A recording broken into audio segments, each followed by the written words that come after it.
আচ্ছা দেখেন তো স্ক্রিন শেয়ার হয়েছে না? স্ক্রিন মনে হয় দেখা যাচ্ছে। দেখেন এখানে হচ্ছে লিখবো যে মার্কআপ,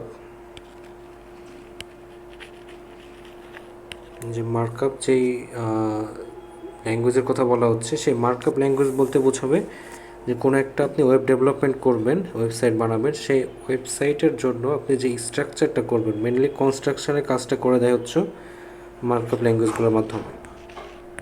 ঠিক আছে, যেমন ধরেন যদি আমি একটা বিল্ডিং কনস্ট্রাকশনের কথা চিন্তা করি, সেই বিল্ডিং কনস্ট্রাকশনে আপনার যেই ইট সিমেন্ট বালু যেগুলো আছে, সেগুলোতেই হচ্ছে ইট সিমেন্ট বালু রড, এগুলোতে হচ্ছে আপনি জাস্ট স্ট্রাকচারটা রেডি করছেন।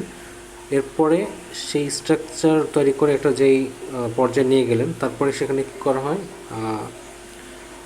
প্লাস্টারের কাজ করা হয়, এরপরে হচ্ছে রং করা হয়, ইলেকট্রিসিটির কাজ করা হয়, তারপরে হচ্ছে ওয়াটার সাপ্লাইগুলো নেওয়া হয়, গ্যাসের সাপ্লাই নেওয়া হয়। তো এই জিনিসগুলো হচ্ছে আপনাকে ওই জিনিসটার উপরে করতে হয়, মানে কনস্ট্রাকশন যেটা করবেন বেস লেভেল, তার উপরে এই জিনিসগুলো ইমপ্লিমেন্ট করা হয়। তো এই স্ক্রিপ্টিং ল্যাঙ্গুয়েজগুলো হচ্ছে সেটাই, যে মার্কআপ ল্যাঙ্গুয়েজের মাধ্যমে আপনি যেই স্ট্রাকচারটা রেডি করবেন, তার উপরে এগুলো জাস্ট একটা স্টাইল দেবে, বিভিন্ন রকম লজিক ইমপ্লিমেন্ট করবে। ঠিক আছে, তো স্ক্রিপ্টিং ল্যাঙ্গুয়েজের কাজটা হচ্ছে এটা, যে আপনার যেই স্ট্রাকচারটা রেডি করবেন, সেই স্ট্রাকচারের উপরে বিভিন্ন রকম লজিক ইমপ্লিমেন্টেশন দিবে। ঠিক আছে, যেমন ধরুন গতদিন ল্যাবে আমি একটা এক্সাম্পল দিচ্ছিলাম যে আপনি কোনো একটা ফর্ম ক্রিয়েশন করছেন, ধরুন কোনো একটা ফর্ম এরকম দিলেন যে থাকলো সেখানে এস দিয়ে এরকম একটা বক্স থাকলো, এই জিনিসটা আপনি যদি তৈরি করেন, সেটা দেখা যাবে যে মার্কআপ ল্যাঙ্গুয়েজের মধ্যে আপনি সেটা ইমপ্লিমেন্ট করছেন। এখন এই জায়গাটাতে যদি আপনি লজিক ইমপ্লিমেন্ট করেন এভাবে, যে আপনার এজ যদি এরকম হয় যে ইফ এজ, যেটা এখানে তো নিশ্চয়ই ইন্টারিওর এজ প্লেস হোল্ডার হিসেবে থাকবে, হ্যাঁ, যে আপনি এখানে এজ যেন এন্ট্রি দিতে পারেন। তো এরপরে যদি এরকম হয় যে কোনো একটা ইউজারের এজ ইজ গ্রেটার দেন যদি 18 হয়, তখন একটা লজিক এখানে ইমপ্লিমেন্ট করা যাবে, সেটা কি, যে you are allowed to elect.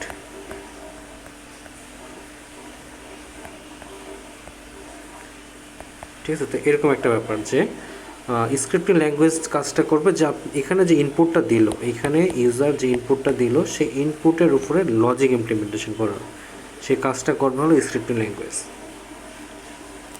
এখন কি ক্লিয়ার যে মার্কআপ ল্যাঙ্গুয়েজ বলতে আমরা কী বুঝছি আর স্ক্রিপ্টিং ল্যাঙ্গুয়েজ বলতে কী বুঝছি? যেমন ধরেন এইচটিএমএলটা হবে কিন্তু এক ধরনের মার্কআপ ল্যাঙ্গুয়েজ, এটা আপনাকে একটা বেস দাঁড় করাই দেবে। এখন এইচটিএমএল যে জিনিসটা আমি তৈরি করুন, যে এই জিনিসটা কিন্তু আপনি এইচটিএমএল তৈরি করতে পারবেন। আর এই স্ক্রিপ্টিং ল্যাঙ্গুয়েজ বলতে কী বোঝাবে, সেটা হচ্ছে ধরেন জেএস, জাভা স্ক্রিপ্টের যে কাজগুলো আপনি বিভিন্ন রকম লজিক ইমপ্লিমেন্টেশন করবেন, যদি কোনো একটা অ্যালার্ট দিতে হয়, সেই অ্যালার্টগুলো আপনি সেখানে দেখাতে পারবেন। এখন কি ক্লিয়ার? আমরা যে কোর্সটা করতে যাচ্ছি, সেই কোর্সটা আসলে কী নিয়ে কথা বলতে যাব এখানে, মার্কআপ ল্যাঙ্গুয়েজ কী জিনিস, স্ক্রিপ্টিং ল্যাঙ্গুয়েজ কী জিনিস, বোঝা যাচ্ছে এখন? হ্যালো,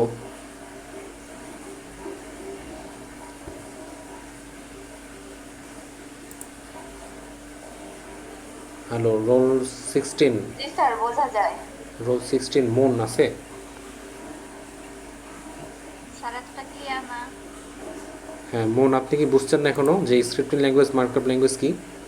এখনও সমস্যা হলে বলেন। এখনও ক্লিয়ার হচ্ছে না, তাই তো? জি স্যার, আচ্ছা ক্লিয়ার না। আচ্ছা, মার্কআপ ল্যাঙ্গুয়েজ বলতে বোঝাবো যে কোনো একটা জায়গায় স্ট্রাকচার, আপনারা হয়তো বিভিন্ন ফর্ম পূরণ করছেন, ঠিক আছে, ধরেন কোনো একটা ফর্ম, যে সেই ফর্মে আপনার কী কী জিনিস থাকতে পারে, ধরেন এরকম থাকলো যে নেম, নেম লিখে একটা বক্স ক্রিয়েট করে দিচ্ছে যে ইন্টারিয়র নেম। তারপরে থাকলো ধরেন এজ, এজ দিয়ে বললো যে এখানে একটা হচ্ছে এন্টারি এজ। ঠিক আছে, তো এরকম একটা ফর্ম, এই ফর্মটা তো আপনি এইচটিএমএল দিয়ে ক্রিয়েট করতে পারবেন। এইচটিএমএল হচ্ছে একটা ল্যাঙ্গুয়েজ, হাইপারটেক্সট মার্কআপ ল্যাঙ্গুয়েজ, সেই মার্কআপ ল্যাঙ্গুয়েজের মধ্যে আপনি এটা তৈরি করতে পারেন। এটার মাধ্যমে আপনি জাস্ট কী করলেন, যে ওইটা জেনারেট করলেন, ঠিক আছে, ফর্মটা জেনারেট। এখন ফর্ম থেকে যে জিনিসটা আপনি নেবেন, সেই জিনিসটা যদি এগুলোর পিছনে আপনার কোনো ইয়া থাকে, লজিক থাকে, ধরেন নেমে বলল যে আপনি শুধু 5 ক্যারেক্টার পর্যন্তই নাম লিখতে পারবেন, এর বেশি নাম লিখতে পারবেন না, এই যে নিয়ম একটা ইমপ্লিমেন্ট করছেন। এজে যদি হচ্ছে যে আপনার বয়স যদি 5-এর নিচে হয়, তাহলে আপনি এখানে ফর্ম ফিল আপ করতে পারবেন না, এন্ট্রি আপনাকে অ্যাক্সেস দিবে না, অ্যাক্সেস ডিনাইড দেখাবে। আপনি যখনই 5-এর নিচে 4 বসাতে যাবেন, তখনই হচ্ছে এখানে অ্যাক্সেস নেবে না, এই যে লজিক্যাল ইমপ্লিমেন্টেশন, সেই লজিক্যাল ইমপ্লিমেন্টেশনের জন্য লাগে হচ্ছে স্ক্রিপ্টিং ল্যাঙ্গুয়েজ। আর যে কোনো একটা স্ট্রাকচার দাঁড় করানোর জন্য দরকার হচ্ছে মার্কআপ ল্যাঙ্গুয়েজ। এখন কি বুঝতে পারছেন জিনিসটা, যে কোনো একটা স্ট্রাকচার, সেই স্ট্রাকচার তৈরি করার জন্য লাগবে হলো মার্কআপ ল্যাঙ্গুয়েজ। আর সেই স্ট্রাকচারের পিছনে যদি আমি কোনো লজিক লাগাই দিই, কোনো একটা ইমপ্লিমেন্টেশন, এখানে যেমন এজের ক্ষেত্রে বললাম যে 5-এর নিচে কোনো এজ হলেই আমি হচ্ছে অ্যাক্সেস ডিনাই করে দেবো, এখানে সে এন্ট্রি দিতে পারবে না। আর সেগুলোর জন্য দরকার হলো স্ক্রিপ্টিং ল্যাঙ্গুয়েজ। মন এখন কি বোঝা যাচ্ছে? আচ্ছা, আমরা হচ্ছে আরও সামনের দিকে একটু দেখি। আচ্ছা, এটা হচ্ছে ক্লোজ করে দিই। আমরা কিছু কি কি জিনিস আমরা দেখবো এই কোর্সে সেগুলো একটু দেখি, সেই আউটলাইনটা। তো শুরুতেই হচ্ছে আমরা যে কোর্সটা করতে যাচ্ছি, সেই কোর্সটা করে আমরা শুরুতে দেখব হচ্ছে ওয়েব ওভারভিউ, যে বিভিন্ন রকম যে আমরা ওয়েব পেজ, ওয়েবসাইট, ওয়েবগুলো দেখি সেই সম্বন্ধে একটা ধারণা পাবো। এবং এরপরে হচ্ছে ওয়েব টেকনোলজির মধ্যে আসবে হচ্ছে যে খুবই বেসিক যেটা, যে HTML5 থেকে শুরু করবে, এবং সেই HTML বিভিন্ন রকম ট্যাগগুলো থাকবে, HTML ফর্ম, HTML ট্যাগ এবং অ্যাট্রিবিউটগুলো আছে যেগুলো, তারপরে যে বিভিন্ন রকম ফর্মগুলো আছে, আর যে CSS-এর যে কাজগুলো আছে, ইনলাইন স্টাইল, হ্যাঁ, তারপরে embedded style, external style sheet, এই জিনিসগুলো সম্বন্ধে এখানে কথা বলা হবে। তারপরে হচ্ছে জাভা স্ক্রিপ্টে, মানে আপনার যদি সি এর মোটামুটি একটা ব্যাকগ্রাউন্ড ভালো থাকে, জাভা স্ক্রিপ্টের বেসিক জিনিসগুলো যেমন ডাটা টাইপ, অপারেটর, ভ্যারিয়েবল কী কী লাগে, লুপগুলো কীভাবে চালাইতে হয়, নেস্টেড লুপগুলো বা ফাংশন কল কীভাবে করতে হয়, কন্ডিশনাল স্টেটমেন্ট যদি থাকে সেগুলো কীভাবে করতে হয়, হ্যান্ডেল করতে হয়, সেগুলো নিয়ে হচ্ছে একটু কিছু দেখানো হবে। এরপরে হচ্ছে পাইথন সম্বন্ধে একটু ধারণা দেওয়া হবে এই কোর্সে, যে এই যে ব্যাপারগুলো আছে, data type, operator, variable, conditional statement, loop, function, এগুলোর জন্য জাভাস্ক্রিপ্ট যেমন কাজ করে, মানে যেভাবে চলে, পাইথনের ক্ষেত্রে দেখা যাবে যে সেটা আরও ইজিলি কাজ করা যায়, ইমপ্লিমেন্টেশন করা যাচ্ছে, সেগুলো দেখানো হবে। ঠিক আছে, তো আমরা এই HTML CSS করার পরে শুরুতেই একটু হচ্ছে পাইথনে চলে যাব, কিছু জিনিস একটু হ্যান্ড অন এক্সপিরিয়েন্স করা দরকার। এরপরে আমরা জাভাস্ক্রিপ্টে ঢুকবো। তারপরে SQL করার পর, SQL হচ্ছে আপনারা যেহেতু ডাটাবেস ম্যানেজমেন্ট কোর্সটা অলরেডি করে আসছেন, সুতরাং হচ্ছে SQL সম্বন্ধে কিছুটা ধারণা থাকার কথা, সেটা সম্বন্ধেও একটু হচ্ছে 2-1টা ক্লাসে একটু ধারণা দিয়ে দিব। তারপরে রিয়্যাক্ট, আর লাস্টে পাইথনের একটা ফ্রেমওয়ার্ক নিয়ে কথা বলবো, সেটা হচ্ছে ডিজাঙ্গো। এই হচ্ছে পুরো একটা কোর্সের ওভারভিউ, যে এগুলো নিয়ে হচ্ছে কথা বলা হবে এই কোর্সে। ঠিক আছে, তো গতদিন ল্যাবে আমরা যেটা করছিলাম সেটা হচ্ছে যে W3 স্কুল যেটা আছে সেখান থেকে আমরা হচ্ছে HTML জিনিসগুলো একেবারে সিরিয়াল ওয়েতে ধরে ধরে ওখান থেকে করার চেষ্টা করছিলাম। তো এইভাবে বাকি যেগুলো আছে এখানে আমাদের যে কোর্স আউটলাইন, সেই অনুযায়ী কিন্তু আমরা ল্যাবে প্র্যাকটিস করব। এবং এই যে কোর্সটা আছে সেই কোর্সে কিন্তু একটা প্রজেক্ট দেওয়া হবে শেষের দিকে, যে তো সেই প্রজেক্টের কিন্তু একটা প্রিপারেশান রাখতে হবে। ঠিক আছে, আগে থেকেই। আচ্ছা, তো এই হচ্ছে মোটামুটি ব্যাপার। হ্যাঁ, দেখেন এখানে কিন্তু কিছু কিছু জিনিস আউটলাইনে বলাই আছে, যে কিছু কিছু গ্রুপ ওয়ার্ক থাকবে, প্রজেক্ট ওয়ার্ক থাকবে এবং অ্যাসাইনমেন্ট, এগুলোর মাধ্যমে কিন্তু কোর্সটা শেষ করতে হবে। ঠিক আছে, তো দেখা যাক, আমরা হচ্ছে শুরু করি কোর্সটা আপাতত, যেহেতু আজকে প্রথম ক্লাস, সেই অনুযায়ী হচ্ছে কিছু দূর একটু আগায় নিতে হবে যতদূর পারি। ওকে, তো আমরা হচ্ছে যেই শুরু করব ওয়েব ওভারভিউতে, আমাদের কোর্স আউটলাইনের প্রথম টপিকটাই ছিল হচ্ছে ওয়েব ওভারভিউ। তো এখান থেকে হচ্ছে আমরা শুরু করছি ফার্স্টে। তো দেখেন, ওয়েব ওভারভিউ বলতে শুরুতে আমরা যে ওয়েব, সেই জিনিসটা আসলে কি এটা বোঝা দরকার, যে ওয়েব জিনিসটা আসলে কী বোঝা দরকার। ওয়েব জিনিসটা হচ্ছে যে একটা ইন্টারকানেক্টেড সিস্টেম, যেটা হচ্ছে অনেকগুলো ডকুমেন্ট বা রিসোর্সকে একসাথে কানেক্ট করবে, এবং সেখানে আমরা অ্যাক্সেস করবো কিসের মধ্যে, ব্রাউজারের মধ্যে, সেটা হচ্ছে একটা ওয়েব। ঠিক আছে, এখন যদি আরও ভালোভাবে বলতে চাই তাহলে দেখা যাবে যে কতগুলো ওয়েবসাইটের সমষ্টি হলো একটা ওয়েব, যেখানে অনেকগুলো ওয়েবসাইট কানেক্টেড থাকবে। এখন ওয়েবসাইট মানে সেখানে হচ্ছে অনেক রকম ডকুমেন্ট থাকবে, অনেক রকম রিসোর্স থাকবে, আপনি সেখানে ব্রাউজারের মাধ্যমে অ্যাক্সেস করতে পারবেন। ঠিক আছে, এটা হচ্ছে সেই ওয়েব। এখন এখানে হচ্ছে যে ওয়েবের কথা বলা হলো, বা সেই জিনিসটা, আমরা যেই জিনিসটা তো এখানে দরকার সেটা হচ্ছে যে এখানে ইন্টারনেট দরকার। তো এখন ইন্টারনেটের সাথে সাথে আরও কয়েকটা জিনিস চলে আসে, একটা হচ্ছে ইন্টারনেট আর একটা হচ্ছে এক্সট্রানেট। এই জিনিসগুলো এখন এখানে যে ইন্টারনেট জিনিসটা বোঝাবে সেটা হচ্ছে যে পাবলিকলি এখানে অ্যাক্সেস করতে পারবে, যে কোনো পাবলিক যে কোনো জায়গা থেকে এখানে অ্যাক্সেস করতে পারবে। এখানে বলছে যে internet creates connection between computers around the world, মানে পৃথিবীর যে কোনো জায়গায় বসে থেকে মানুষজন এখানে অ্যাক্সেস করতে পারবে, এটা হচ্ছে সেই ইন্টারনেট। ওকে, তাহলে ইন্টারনেট জিনিসটা কি? ইন্টারনেট জিনিসটা হলো একটু প্রাইভেট। ইন্ট্রানেট জিনিসটা হচ্ছে একটু প্রাইভেট, মানে কোনো একটা অর্গানাইজেশন, সেই অর্গানাইজেশনে যারা এমপ্লয়ি তারাই শুধু ইউজ করতে পারবে। তখন সেটাকে আর আমরা ইন্টারনেট বলতে পারবো না, ইন্ট্রানেট বলবো। নির্দিষ্ট একটা অর্গানাইজেশনে সেখানকার মানুষরাই শুধু অ্যাক্সেস করতে পারবে, মানে একটা অথরাইজড অ্যাক্সেস থাকবে, যার তার জন্য এখানে অ্যাক্সেস থাকবে না। এটা হচ্ছে ইন্টারনেট।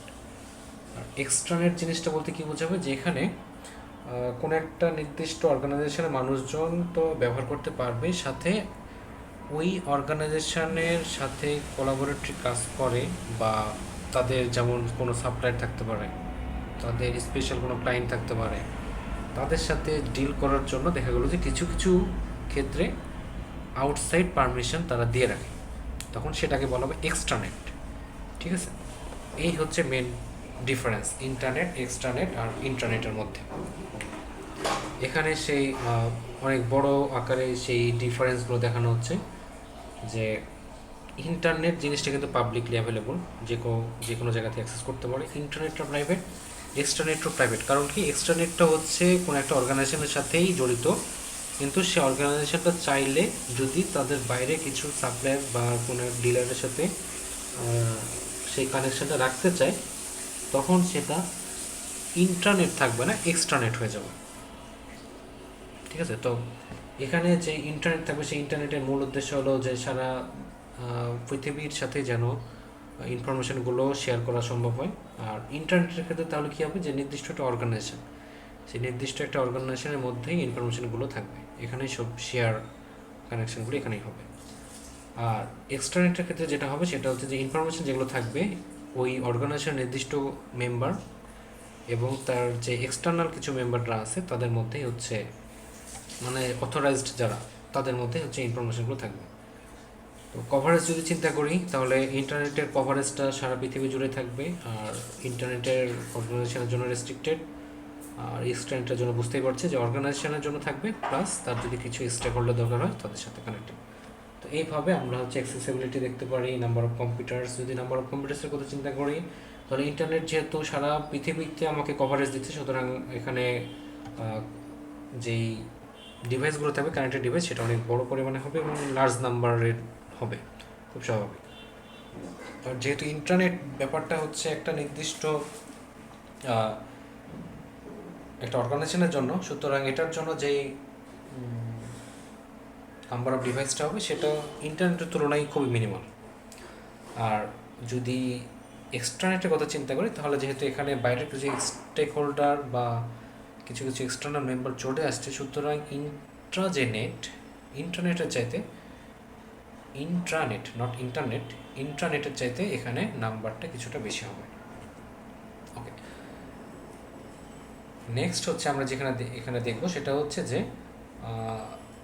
ব্যাক এন্ড আর ফ্রন্ট এন্ডের যে ব্যাপারটা, সেটা হচ্ছে যে আমরা যখন কোনো একটা ওয়েবসাইট চিন্তা করি, তার দেখা যায় যে ইউজার যে জিনিসটা হচ্ছে সামনে দেখতে পায়, ইউজার ইন্টারফেস হিসেবে যেটা আসে সেটা হচ্ছে নর্মালি ফ্রন্ট এন্ডের কাজ। আর এটার পিছনে যেটা কাজ করে, লজিক্যালি যেটা কাজ করে, সেটা হচ্ছে ব্যাক এন্ড। মানে ব্যাক এন্ডের মূল কাজটা হচ্ছে যে ডাটাবেস যেটা থাকবে, ডাটা সার্ভার যেখানে থাকবে, সেখান থেকে ডাটাগুলোকে ফেস করে নিয়ে আসা, আর ডিসপ্লে করার কাজটা করে, রিপ্রেজেন্ট করার কাজটা হবে ফ্রন্ট এন্ডের মাধ্যমে।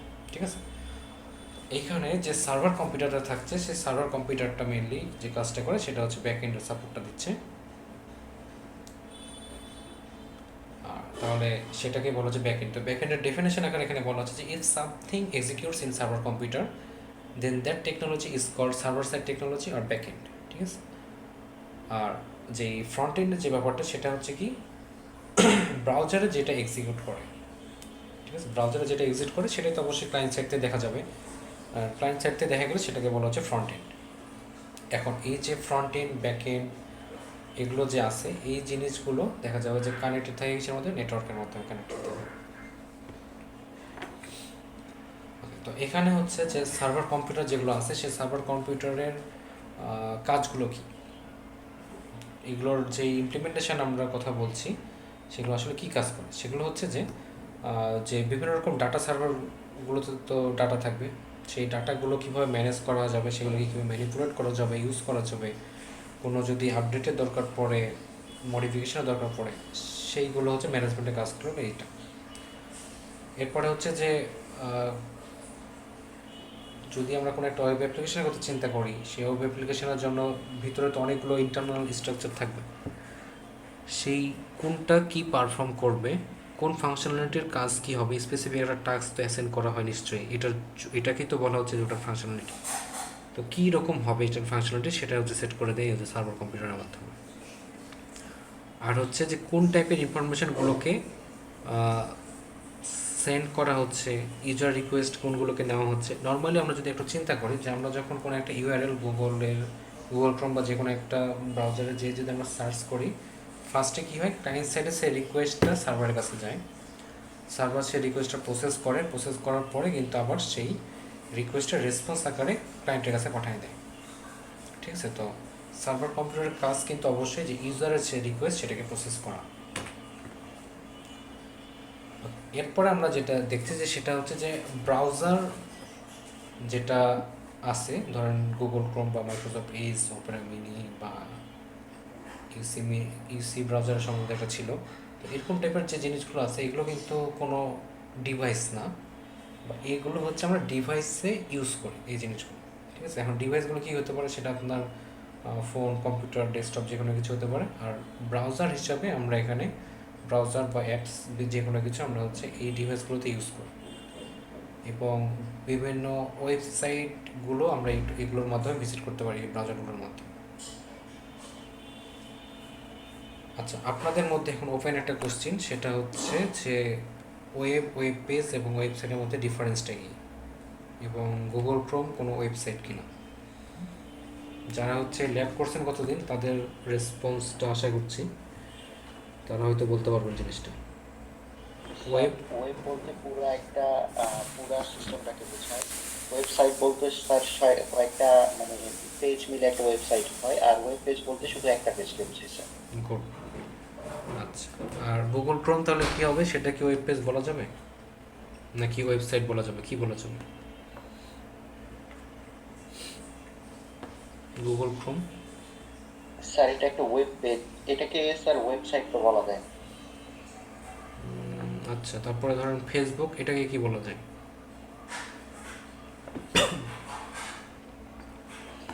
ধরেন যদি আমি পুরো মেটার কথা চিন্তা করি,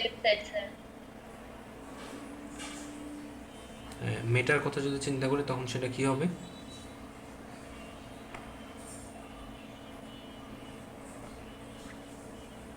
কারণ মেটার মধ্যে তো অনেক কিছু আছে না, এখন তো মনে হয় মেটার মধ্যে এখন কি কি আছে, আপনার হোয়াটসঅ্যাপ আছে, ফেসবুক, ইনস্টাগ্রাম, ফেসবুক আছে, টুইটার। তাহলে এই জিনিসগুলোকে আপনারা কি বলবেন, ওয়েব বলা যাবে কি এটাকে? মেটাকে ওয়েব বলা যাবে? আমরা একটু ওয়েবের ডিফিনেশনটা একটু ফার্স্টে কি দেখে আসলাম, ইন্টারকানেক্টেড সিস্টেম বুঝেন কথাটা। আপনি যে এত কিছু একসাথে চলে আসছে, আপনি ফেসবুকে স্টোরি দিলে সেটা ইনস্টাগ্রামে চলে যাচ্ছে, আপনাকে আর আলাদা করে ইনস্টাগ্রামে পোস্ট করতে হচ্ছে না। ইন্টারকানেক্টেড সিস্টেম, ঠিক আছে, যে ইন্টারনেট বেসড ডকুমেন্টস, সুতরাং এই জিনিসগুলোকে আমরা কিন্তু ওয়েব বলতে পারি। জি ওকে, তাহলে হচ্ছে আমরা আরেকটু আগাই নেই, সেটা হচ্ছে এবার যে রিকোয়েস্ট রেসপন্স মডেল। আমরা একটু যেটা বলে আসলাম যে ক্লায়েন্ট থেকে বিভিন্ন রকম রেসপন্স করা যায়, ইউআরএল যেগুলো থাকে সেগুলো দেখুন শুরু করছে হলো এইচটিটিপি দিয়ে। আচ্ছা, এইচটিটিপির ফুল ফর্মটা কি? Hyper text transfer protocol. সেখান থেকে যে এই যে রিকোয়েস্টগুলো আছে সেটা সার্ভারের কাছে যাচ্ছে, সার্ভার কিন্তু একটা সময় নেয়, ওই যে আমরা সার্চ হতে যতটুকু সময় দেখি তার মধ্যে কিন্তু সার্ভার ওই সময়টা নেয় হচ্ছে প্রসেস করার জন্য। তো এই প্রসেসিং করার পরে সার্ভার সেখান থেকে একটা রেসপন্স জেনারেট করে এবং রেসপন্সটা ক্লায়েন্ট সাইডের কাছে পাঠিয়ে দেয়। ঠিক আছে, তারপরে কিন্তু আমরা সেই জিনিসটা দেখতে পারি, ভিজিট করতে পারি।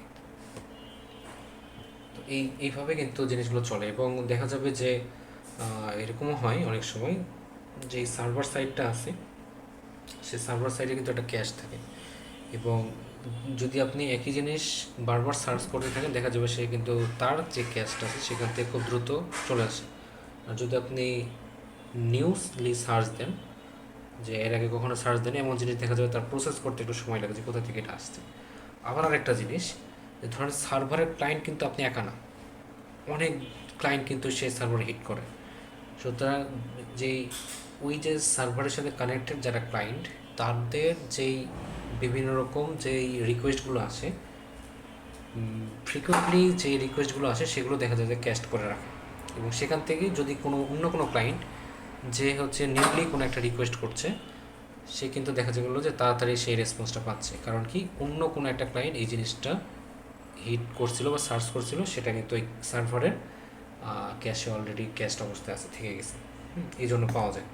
নর্মালি আমরা যদি ক্যাশ মেমোরির কথা চিন্তা করি, সেটা যেভাবে কাজ করে এই সার্ভারের ক্যাশটাও ঠিক সেম। ওকে, এরপরে হচ্ছে যে ডাটাবেস।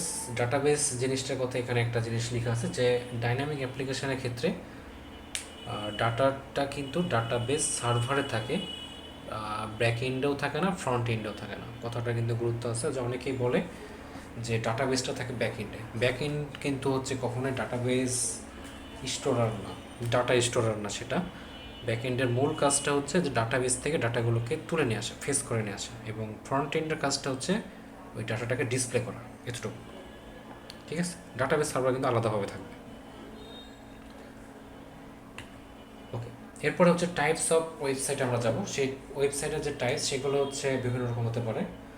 একটা হচ্ছে স্ট্যাটিক ওয়েবসাইট, কিছু হতে পারে ডাইনামিক ওয়েবসাইট।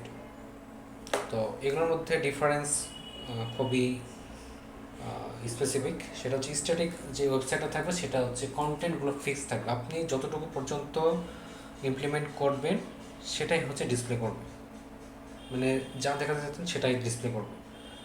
এবং বেশিরভাগ স্ট্যাটিক ওয়েবসাইট এরকমও হতে পারে, মানে যদি খুবই সিম্পল HTML দিয়ে করা যায়, দেখা গেলো যে আপনি যেই ডিভাইসের মাধ্যমে সেটা জেনারেট করছেন সেটাতেই দেখা যাচ্ছে শুধু ডিসপ্লে হচ্ছে, আর আপনি যেই ইউজারের কাছেই ডিসপ্লে করেন সবার জন্য সেটা সেম। ঠিক আছে, আর ডাইনামিক ওয়েবসাইটে যেটা হবে যে আপনি অবশ্যই সেখানে অনেক স্ট্রাকচার্ড কোনো একটা ল্যাঙ্গুয়েজ ইউজ করবেন বা ফ্রেমওয়ার্কও ইউজ করতে পারেন, এবং আপনার যেই কন্টেন্টগুলো থাকবে আপডেট হতে থাকবে, প্রতিনিয়ত আপডেট হতে থাকবে। যেমন যদি আমি ই কমার্স সাইটের কথা চিন্তা করি, আপনি যদি সেটা স্ট্যাটিক করেন সেটা কখনোই ইউজারের জন্য খুব একটা সুবিধাজনক হবে না। কারণ কি, যে কোনো একটা প্রোডাক্ট প্রতিনিয়তই সেল হতে পারে, চেঞ্জ হতে পারে, সেটা ইন স্টকে থাকতে পারে, আউট অফ স্টক হতে পারে। এখন যদি আপনি সেটা আউট অফ স্টক হওয়ার পরে ইন স্টক দেখেন, তাহলে সেটা অবশ্যই যেই ইউজার থাকবে তার জন্য একটা বিভ্রান্তিকর পরিস্থিতি হবে, এবং সে একটা বিভ্রান্তির মধ্যে পড়বে। সুতরাং এই জিনিসগুলো হইতে হয় ডাইনামিক। তারপরে ধরেন এরকম টাইপের আমাদের কী আছে, যেমন দারাজ, রকমারি, এদের কিন্তু আপনি যখন দেখবেন যে প্রতিনিয়ত কিন্তু চেঞ্জ করছে, অনেক সময় ওইখানে ঢুকলেই এই 25% ডিসকাউন্ট, মানে বিভিন্ন রকম যে জিনিসগুলো দেখায়। ঠিক আছে, তো এই জিনিসগুলো তো সারা বছর চলবে না। আপনি স্ট্যাটিকের মাধ্যমে দেখা গেলো যে একবার তুলে রেখে দিচ্ছেন, ওইটা দেখে যদি কোনো একটা ক্লায়েন্ট অর্ডার করে ফেলে, সে কিন্তু দেখা যাবে ভুল হয়ে গেছে। সুতরাং এই জিনিসগুলো হচ্ছে ডাইনামিক্যালি চেঞ্জ করার ব্যবস্থা রাখতে হয়। এখানে যেমন একটা এক্সাম্পল হিসেবে বলছে যে অনলাইন নিউজ পোর্টাল, নিউজগুলো তো প্রতিনিয়ত চেঞ্জ হয়। সুতরাং এই যে নিউজগুলো যেমন প্রতিনিয়ত চেঞ্জ হয়, সুতরাং আপডেটেড নিউজগুলো বারবার আনতে হবে। যে এখন যদি আগের নিউজ যেটা স্ট্যাটিক্যালি দিয়ে দিচ্ছেন ওটা যদি চলে, তাহলে তো ভুল নিউজ প্রচার হওয়ার সম্ভাবনা থাকে। এরপরে দেখেন ডাইনামিক ওয়েব অ্যাপ্লিকেশনের কথা বলা হচ্ছে, যে কী কী হতে পারে, যে ফেসবুক, জিমেল, এই যে জিনিসগুলো আছে, এই জিনিসগুলো আমরা কোনো একটা ব্রাউজারের ইউজ করি, সেগুলোকে নর্মালি ইউজ করি। আলাদা আলাদা তো ফেসবুকের এখন অ্যাপসও আছে। তো এই জিনিসগুলো হচ্ছে ইন্টারেক্টিভ হইতে হয়, এবং যে ইউজারগুলো থাকবে সেই ইউজারের থেকে ইনপুট নেই কিন্তু আমরা সেখানে লগ ইন করতে পারি, এবং সেটা অনুযায়ী প্রসেস করে আমাদের কিন্তু অ্যাক্সেসগুলো অথরাইজড হয়, তাছাড়া কিন্তু হয় না। ঠিক আছে, তো এই ছিল হচ্ছে ফার্স্ট স্লাইড। আমরা হচ্ছে একটু নেক্সট স্লাইডে চলে যাই। আমরা হচ্ছে শুরুতেই HTML নিয়ে কথা বলবো আজকের ক্লাসে, যতটুকু সময় আর কি বাকি আছে।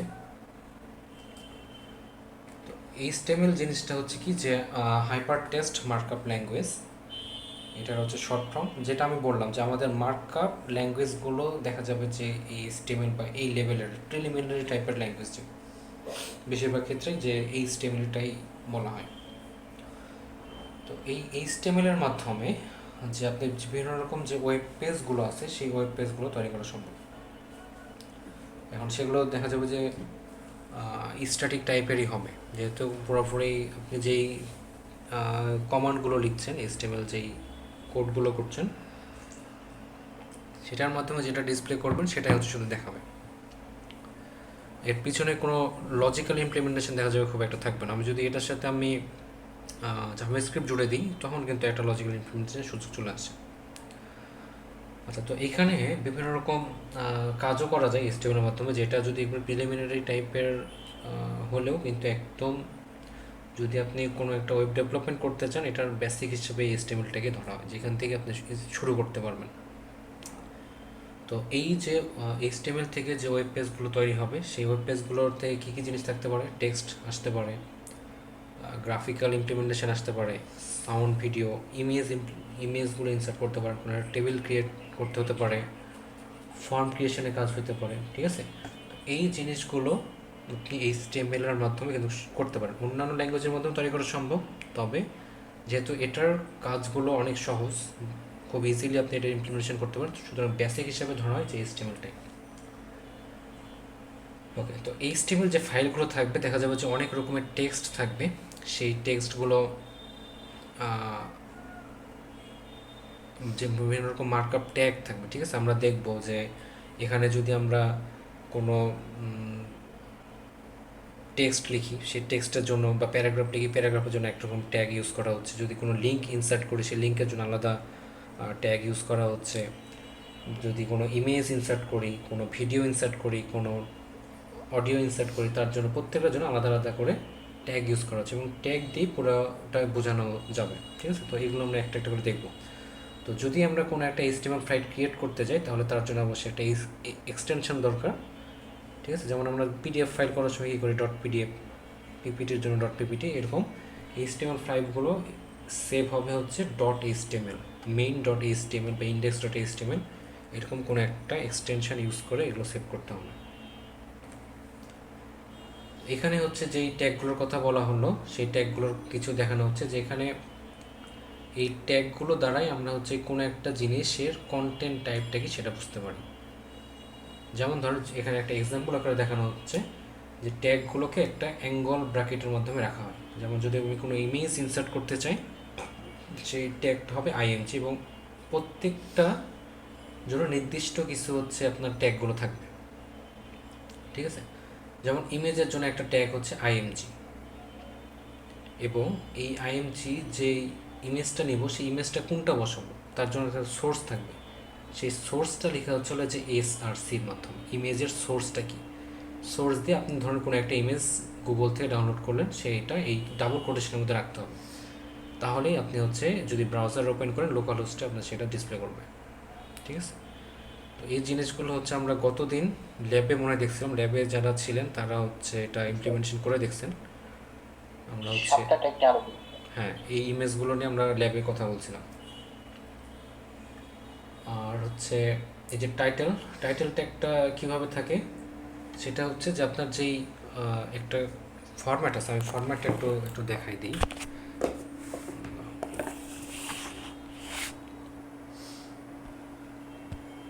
আমি একটু হোয়াইট বোর্ডে যাই, হোয়াইট বোর্ডে দেখলে একটা সুবিধা হবে বুঝতে।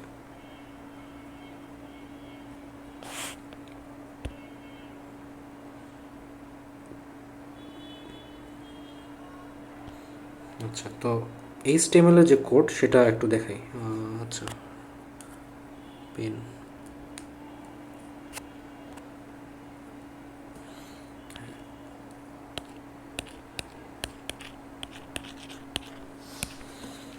দেখেন এইচটিএমএল যে কোডটা শুরু হবে সেটা হচ্ছে যে এইচটিএমএল, এটা লিখে আপনার শুরু হবে। যখন আপনি এই জিনিসটা ভিএস করে লিখবেন সাথে সাথে এটার এন্ডিং ট্যাগ একটু উঠে যাবে, ঠিক আছে। তো এন্ডিং ট্যাগ যেটা হয় যে অ্যাঙ্গুলার ব্র্যাকেটের পর একটা স্ল্যাশ থাকবে, তারপরে এইচটিএমএল এটা লিখে দেবেন। এরপরে যা কিছু থাকবে পুরো কোডের ভিতরে এই ওপেনিং ট্যাগ এবং এন্ডিং ট্যাগের মধ্যেই থাকবে, ঠিক আছে। তো ফার্স্টে যেটা ট্যাগ সেটাকে বলা হচ্ছে ওপেনিং ট্যাগ বা স্টার্টিং ট্যাগ, আর লাস্টে যেটা সেটা হচ্ছে এন্ডিং ট্যাগ, ঠিক আছে। এবং পুরো কন্টেন্টের ভিতরে যা কিছু আপনি রাখবেন সব কিছু এই দুটো ট্যাগের মধ্যে থাকবে। এখন এরপরে যেটা হবে যে হেডের HTML এর পরে আপনার যেইটা নর্মালি লেখা হয় সেটা হচ্ছে হেড। হেডের মধ্যে যখন হেডের শুরু করলেন তো হেডেরও এখানে একটা ওপেনিং ট্যাগ থাকলো, এটারও একটা ক্লোজিং ট্যাগ থাকবে। এখন এই যে ক্লোজিং ট্যাগ দিলাম, এই টাইটেল যদি আপনি দেখাতে চান যে আপনি যেটা ডিসপ্লে করবে লোকাল হোস্টে বা ব্রাউজারে, সেই জিনিসটা যদি আপনি উপরে যেই জিনিসটা থাকবে যে টাইটেল আকারে, সেটা যদি আপনি দেখাতে চান তাহলে সেটাকে অবশ্যই হেডের মধ্যে রাখতে হবে এবং সেটাকে আমি টাইটেল আকারে লিখব। সেই টাইটেলও একটা ট্যাগ আকারে থাকবে, এটা হলো তার ওপেনিং ট্যাগ। তো আপনি সেখানে লিখে দিলেন ধরেন মাই টাইটেল, এটা কিন্তু হচ্ছে আপনার পেজে ডিসপ্লে করবে না, কিন্তু উপরের দিকে এটা হচ্ছে শো করবে এই সার্চ বাটনের ওই জায়গাটাতে। ধরেন এখানে থাকলো মাই টাইটেল এটা, এবং এটা হচ্ছে ক্লোজিং ট্যাগ হয়ে গেলো টাইটেলের। এরপরে হেডের এখানে ক্লোজ হয়ে গেলো। এবং এরপর থেকে কিন্তু মেইনলি শুরু হবে যে আপনি যেটা রাখবেন, মানে হচ্ছে বডি পার্ট যদি শুরু করেন তাহলে বডি পার্ট এখানে শেষ করবেন। এই তো সব জিনিসগুলো এখানে থাকবে। আর এক্সট্রা যদি কিছু অন্যান্য ফাইলগুলো যদি হচ্ছে HTML ফাইলের সাথে কানেক্ট হয় তাহলে কিন্তু সেটা অবশ্যই হেডের মধ্যে রাখতে হবে, মানে এই জায়গাগুলোতে সেগুলো রাখতে হবে। যদি আমার CSS ফাইল অ্যাড করতে হয়, যদি কোনো জাভাস্ক্রিপ্টের ফাইল অ্যাড করতে হয় তাহলে সেটা অবশ্যই হেডের মধ্যে যাবে। এটাই হচ্ছে কিন্তু আপনার HTML এর বেসিক ফরম্যাট। এখন অবশ্য VS কোডে এই সব কিছু লিখতে হয় না, জাস্ট এক্সক্লামেটরি সাইন দিলেই হচ্ছে আপনার HTML5 এর স্ট্রাকচারটা চলে আসে।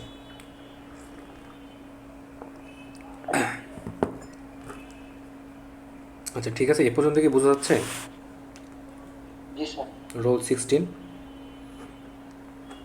জি স্যার। রোল 10, রোল 10 অ্যাবসেন্ট হয়ে গেছে না? রোল 10 এখন জি নাই। স্যার, বুঝতে পারছি। আচ্ছা, আরাফাত আসে নাই? আছি স্যার।